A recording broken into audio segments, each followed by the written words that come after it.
What's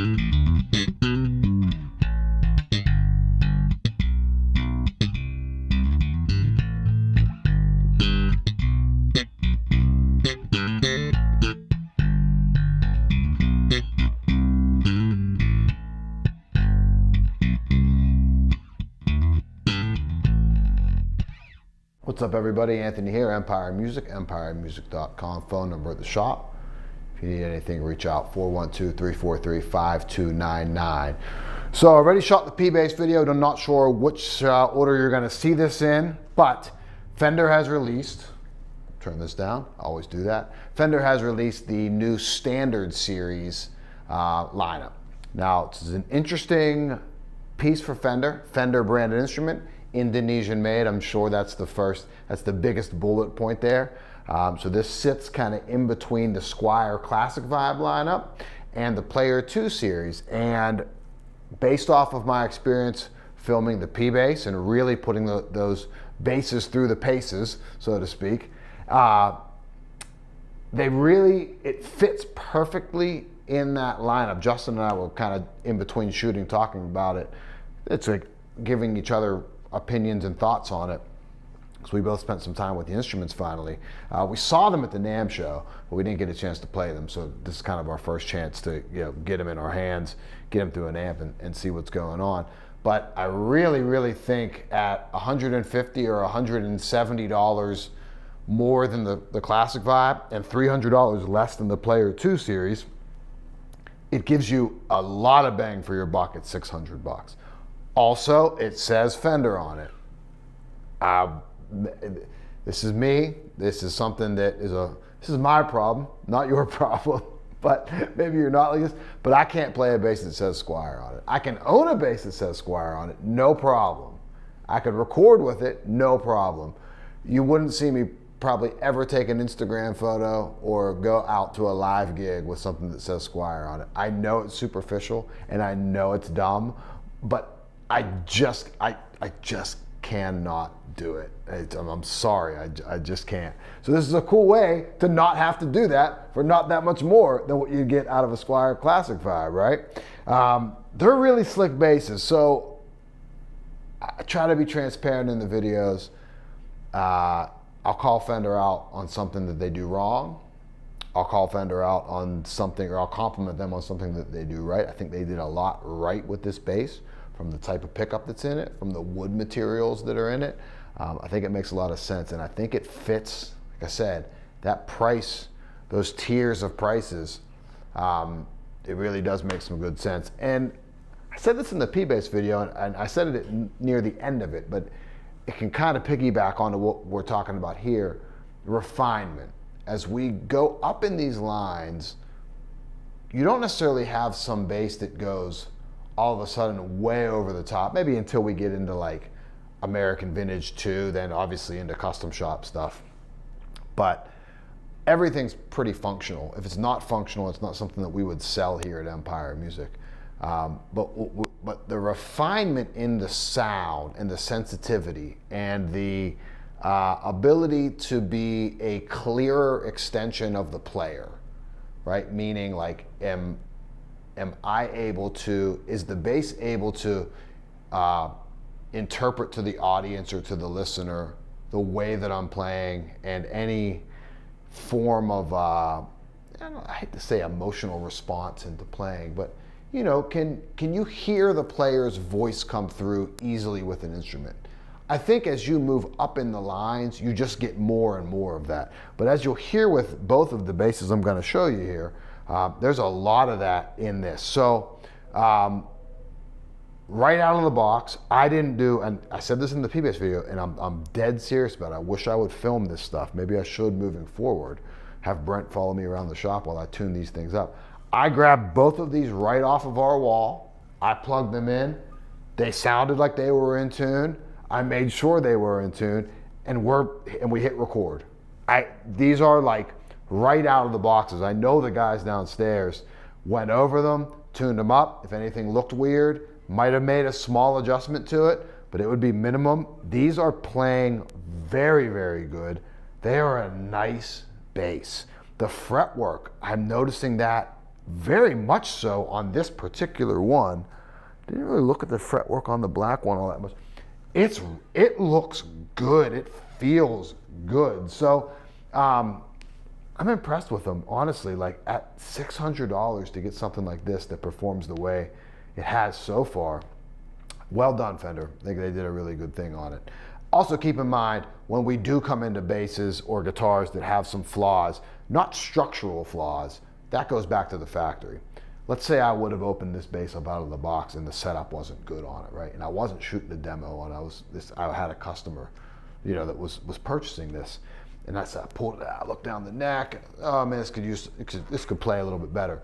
We got techs in house. Like, don't fear like a high fret or a bad setup. Like, we're gonna fix that before the stuff goes out. So anything you purchase from us, we do a full factory setup on that. So outside of structural issues, we make sure you're getting a great playing bass regardless. So some of the imperfections that we see out of the lower lines from Fender or any brand are almost a moot point with the service that we provide here at Empire Music. It's pretty exceptional. I'm not just saying that because I work here. Because I work here, I say that because I see the work that our techs put into it, Steve, Joe, Aaron, like every day to make sure everything's on the up and up with the instruments. If it's not, that guitar doesn't even hit the floor, so to speak, or specifically, it definitely doesn't ship out at that point. So some of the specs on the instruments here. The big thing is, let's talk about the fretboards on this. So this is a Laurel fretboard. This one has your pretty classic, we all know what that is. That's a Maple fretboard on that. And we're gonna play both of them. We're gonna listen to each. We're gonna see how they respond to me as a player. I kind of know what I'm getting with both woods, so it won't be necessarily a big surprise to me, especially having some experience with the P basses. But what's right for you, that's hard for me to answer. Hopefully some of the audio clips will give you a little bit of insight into it. I'll say this, I think that the Laurel is a much tamer wood than Maple. So if you like the rosewood kind of vibe, Laurel gives you a lot of that. And these are really good looking pieces of Laurel, to the point where honestly, if you told me this was rosewood, I don't know. Maybe the grain is a little bit, has some of that kind of like mahogany sort of character to it as far as the grain pattern on it.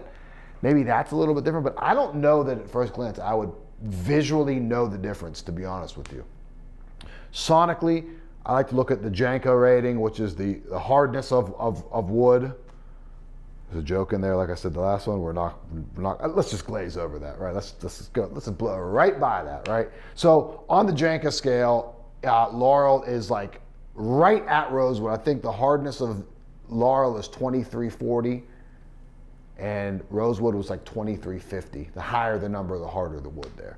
So the Laurel stuff, it's slightly softer than rosewood. So if anything, the character that we like to get out of rosewood, you actually get a little bit more of that out of Laurel. And I noticed on the P-Bass video, when I started rolling the tone off on the Laurel fretboard ones, it was a pretty steep cliff there for it. So that's something to kind of watch out for here. It's not necessarily a bad thing either, because everyone wants that mellow thing, specifically on a jazz bass. I love a jazz bass with the softer fingerboard on it, where a P bass, to me, I tend to go more towards the Maple, so to speak. But it also depends, that's just me, it depends on your playing style. So poplar body, so a lightweight body wood. These aren't super lightweight jazz basses though. We got the 2 pickups in there, ceramic magnets, they're heavy. It's a heavy pickup on that.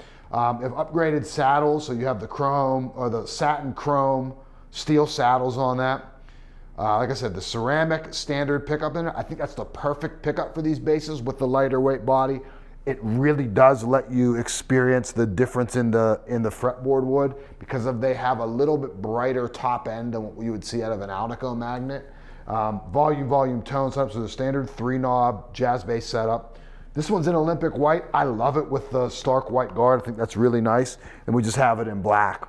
Some of the new finishes, and I probably should have looked better into it, but I know across the board, there's a 3-tone sunburst, which is a little bit of a unique 3-tone sunburst, I'll say that. Or maybe because it's on the poplar body, makes it look a little different. There's a cool new blue, I think aquamarine metallic, There is a nice red, I'm actually looking at them here in Strats over here, but I'm not gonna get up and show those to you. In Candy Cola, which is a cool kind of red finish on that. So there's some interesting finishes that they're kind of traditional and they're just new enough. So all in all, I dig the line. Modern C-neck, 9.5 fretboard radius, 1.5 inch at the nut spacing there, so standard jazz bass stuff. The tuners, I'll show you the back of the guitar here, because like I said in the P-Bass video, I keep referencing that. I've been getting yelled at by YouTube commenters that I don't show the backs of the guitars enough.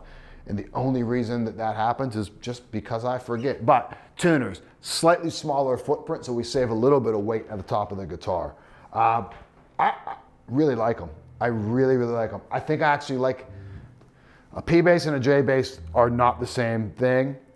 I think I like the J in this series a little bit more. The J's been really, really nice. I don't know if it's because I'm just back from the NAMM show and I got to see Marcus Miller play. That's only I saw Marcus in the early 2000s here at Manchester Craftsman's Guild in Pittsburgh on the M² tour.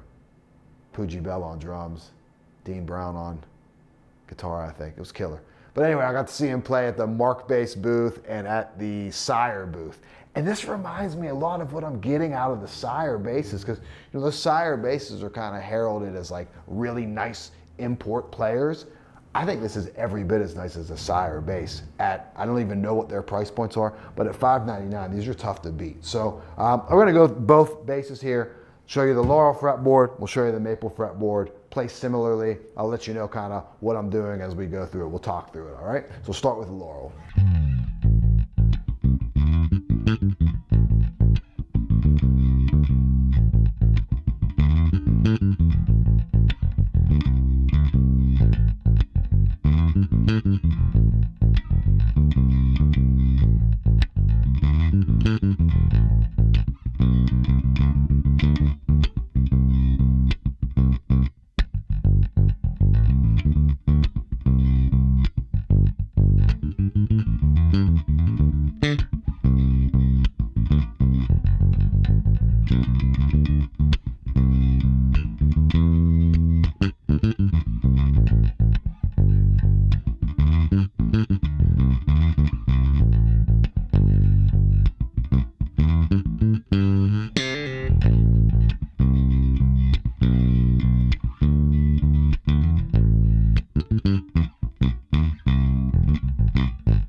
right, back with the Laurel fretboard here. Now we're gonna go just front pickup on that.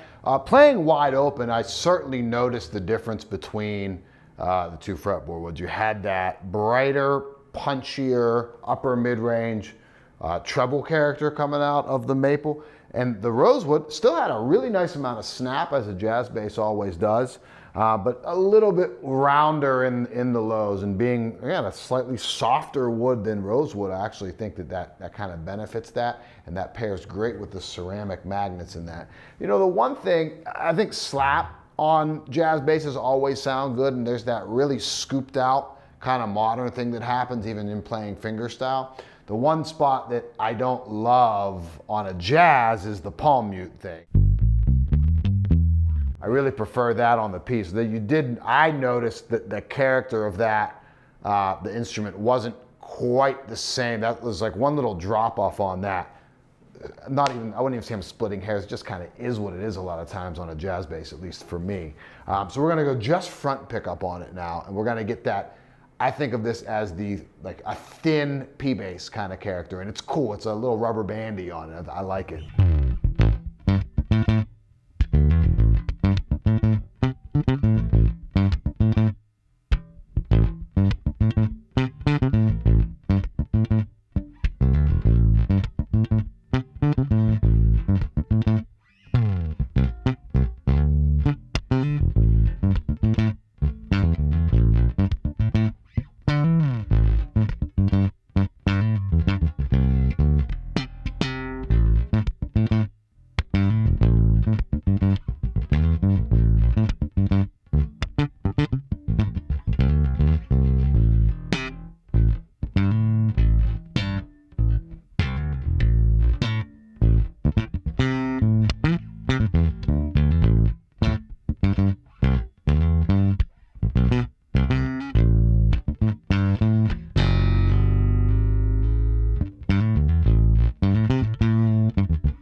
I'll say rolling up just to that front pickup and kind of flirting with that P bass character. And like I said, when I started, gets a little bit rubber band. It's like a thin version of the P bass, which I think can have a cool effect.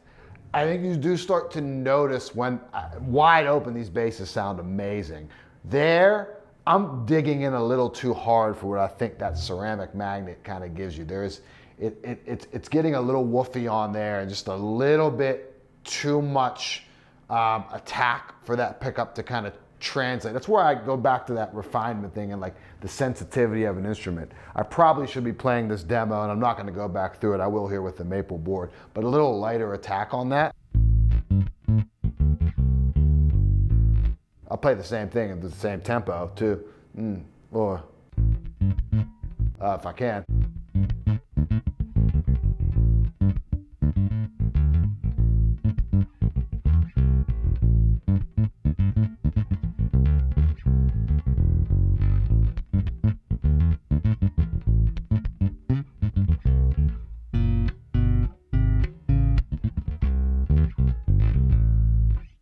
mellowing back that attack, pulling back a little bit, that just comes like understanding the instrument, knowing where you need to show some restraint to pull out the best sound of the instrument. I think if I roll these pickups wide open,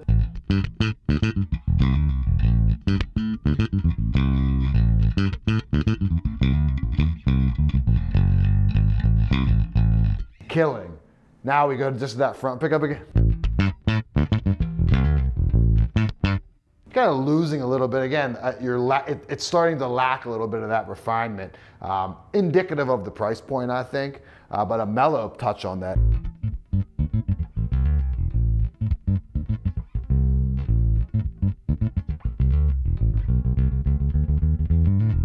But let's move back over to the Laurel fretboard, and we're going to get into some bridge pickup stuff. Just a quick note on that.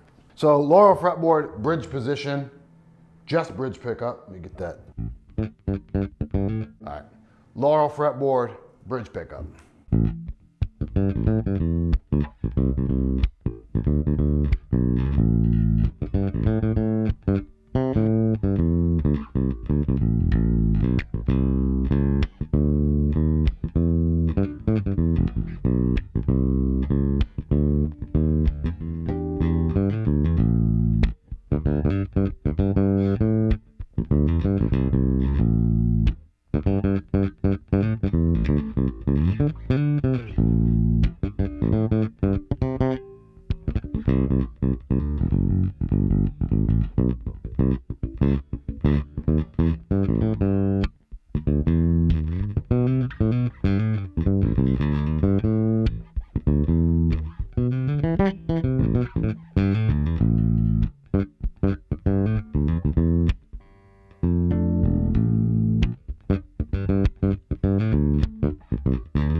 So they're really nice basses, impressive across the board.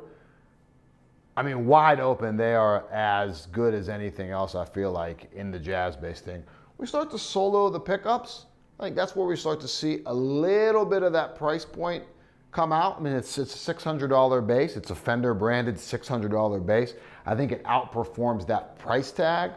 I'm going to shoot some comparison videos on these. I'll see what classic vibes we have in stock. That'd be an interesting comparison where this is above price point, or how this compares to the price point below it in the Squier classic vibe. And then also with the Player II series and how this compares to a $300 bass on top of it. Where does that refinement kind of meet the value on that, if that makes sense, right? But I think from a wide open perspective, I mean,